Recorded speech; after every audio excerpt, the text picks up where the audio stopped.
This program was created with the love and support of all our Patreon members and subscribers. If you are not a member yet and would like to see more content like this, consider becoming a member today. The link is in the description of this video.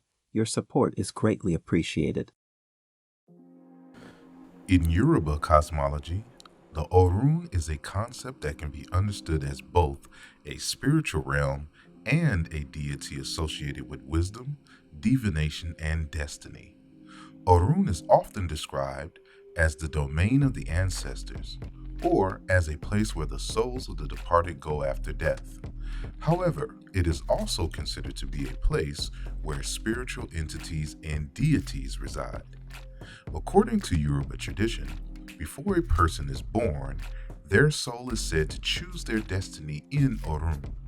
This destiny is then reflected in the person's character, life path, and spiritual journey on earth. Through divination practices such as Ifa, practitioners can consult Orun and receive guidance on how to navigate the challenges and opportunities of life. In addition to its association with destiny and divination, Orun is also linked to the concept of Ashe, which refers to the life force and spiritual power that flows through all things. Orun is seen as a source of Ashe and is believed to be a place where this vital energy is particularly abundant. Overall, Orun is a complex and multifaceted concept in Yoruba cosmology, encompassing ideas of the ancestry, destiny, divination, as well as spiritual power. It is an important part of Yoruba culture and spirituality and continues to be honored and celebrated in various forms of ritual and ceremony. But now let us therefore approach the subject of headship and leadership and spirituality from the point of view of our unlettered ancestors, who conceived existence in the form of a tightly closed calabash consisting of two equal parts. The dwA, which is the calabash of being, which also referred to as Odu, the container of a mysterious sacrum termed Odu. The area outside of the calabash signifies the Aye, therefore the visible world of mortals, and the enclosed area represents Orun, the invisible world of spirits whose secrets are hidden from our eyes. Indeed, to insist on knowing the mystery of Orun is to wish to join the immortals and to find oneself in the abode of Olodumare, the Supreme Being.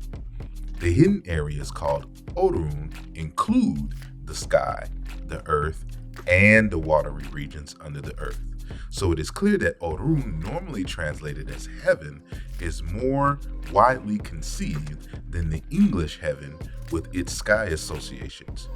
To the Yoruba, the sky is merely an inlet to Orun, Oji Orun and Ara Orun. The dead who reside in Orun are also termed Ira, Ile, therefore the inhabitants of earth, whilst the watery underworld controlled by Olokun, the watery principle, is also referred to as Orun. Now that we have dealt with the Orun of the Yoruba, we will now go to ancient Kemet and discuss the Duat. In ancient Egyptian religion and mythology, the Duat is a concept that refers to the underworld, a realm that the souls of the deceased had to traverse in order to reach the afterlife. The Duat was believed to be a treacherous and complex place, filled with obstacles, dangerous creatures, and tests that the deceased had to pass in order to reach their final destination. The Duat was envisioned as a series of caverns, rivers, and islands, divided into 12 sections that corresponded to the 12 hours of the night. The journey through the Duat was guided by the god of the afterlife known as Osiris, and the soul of the deceased was judged by a tribunal of gods led by Osiris and his consort, the goddess of truth, Ma'at.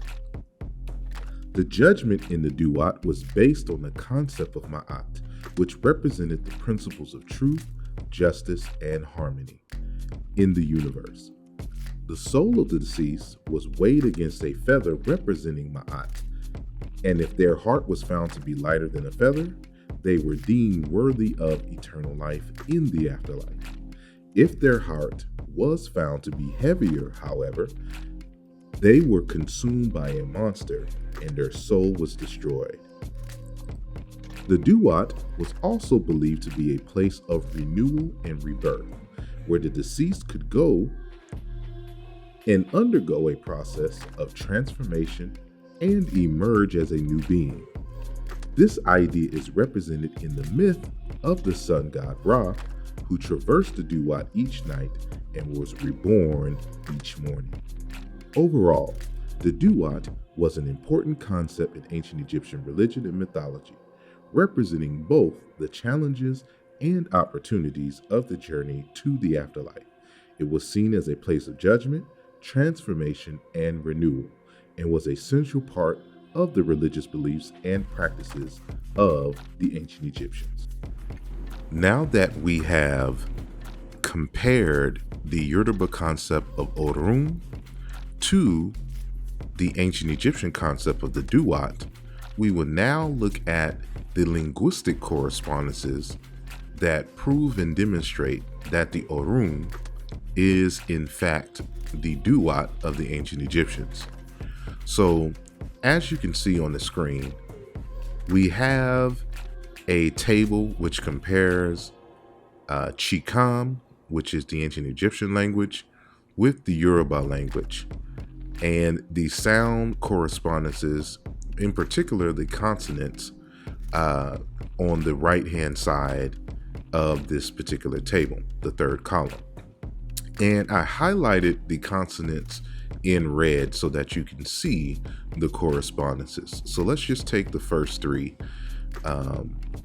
right now. So as we can see, there's a word dwA, enjoy and appreciate, which I correspond with the Yoruba term erin, meaning laughter.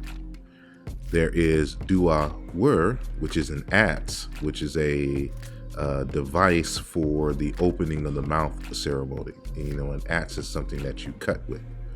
And so in the Yoruba language, it is pronounced as ran, to cut or wound as an instrument. And then you have dwa'u, divine beings, and it corresponds to Iran, or apparitions or ghosts of spirits, or Irun, sacred beings, which is in the name Irun Male, the sacred beings of the earth.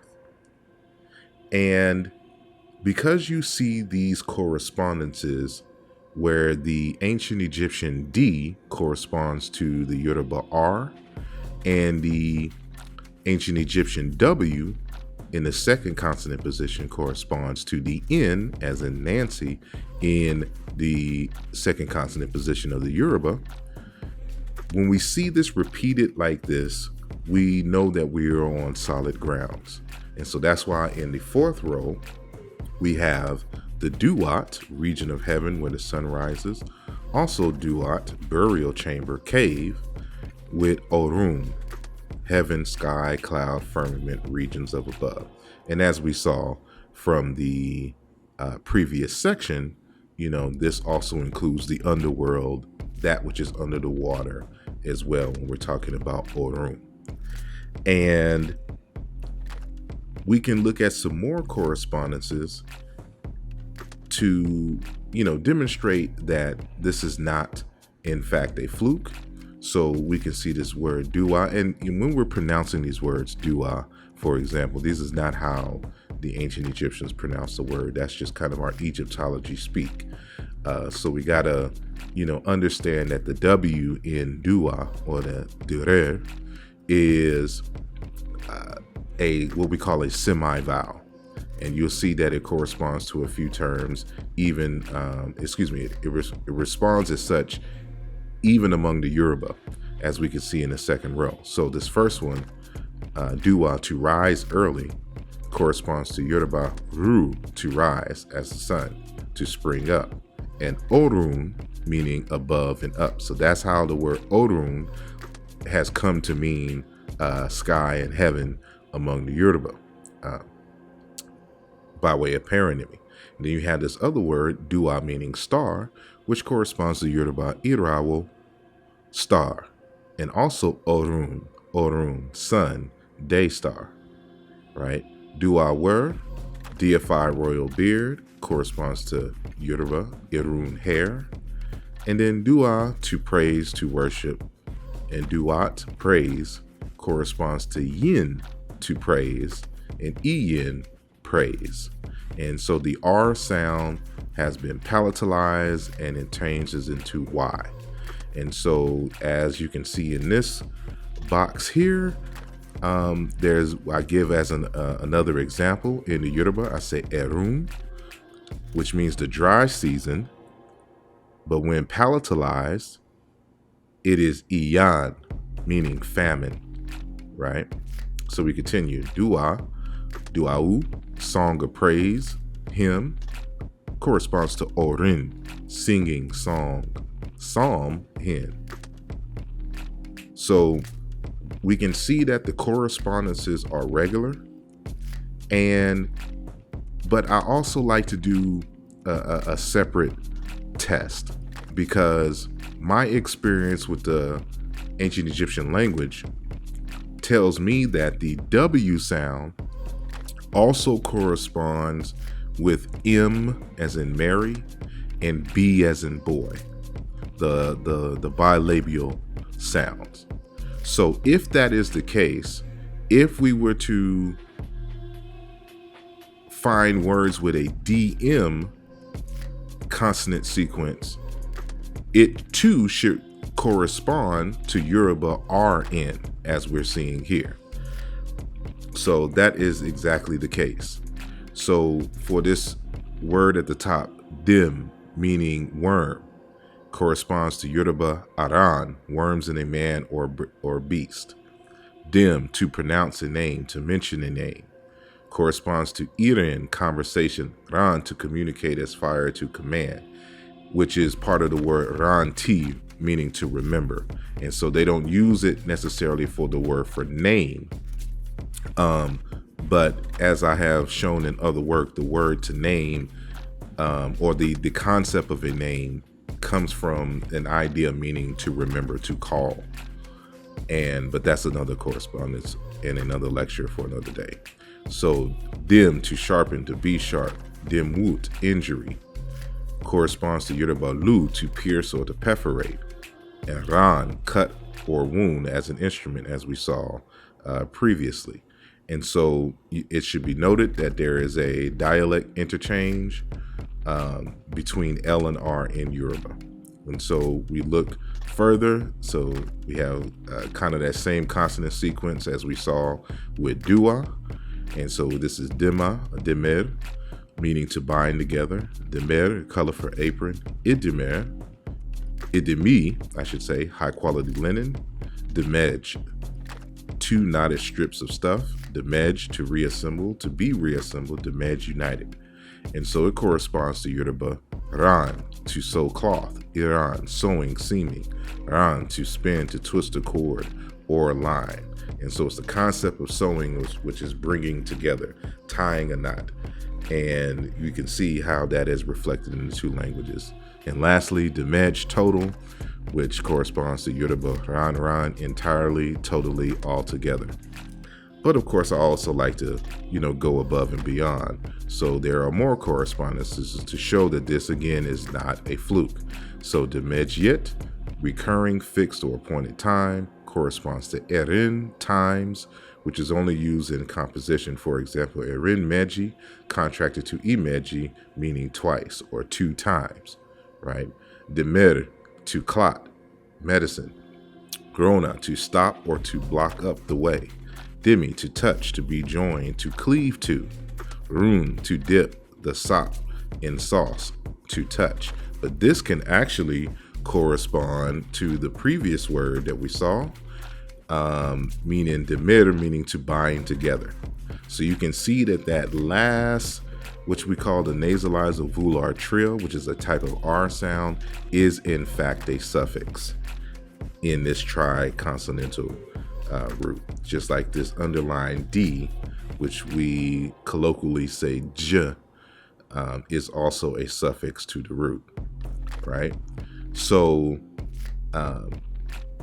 Demi, meaning town, quarter of a town, landing place, wharf, corresponds to Yoruba Ilu, meaning town, and also Ile, meaning land, and Ere, meaning mud in the Ibadan dialect, again referring to the land. Demejet, an amulet in a vulture form, corresponds to Arawo, vulture, in the Yoruba language. So as you can see that there is multiple ways that we can demonstrate the correspondences, but the main way that we do this is by the production of the regular non-accidental correspondences in sound and in form and meaning between the Yoruba and ancient Egyptian language. And so this is how we know for a fact that the Orun is in fact the Duat. I do appreciate your time for listening to this lecture. Please make sure that you like the video and that you share. And if you have any questions, please leave them in the comment section. Until next time, Hotep.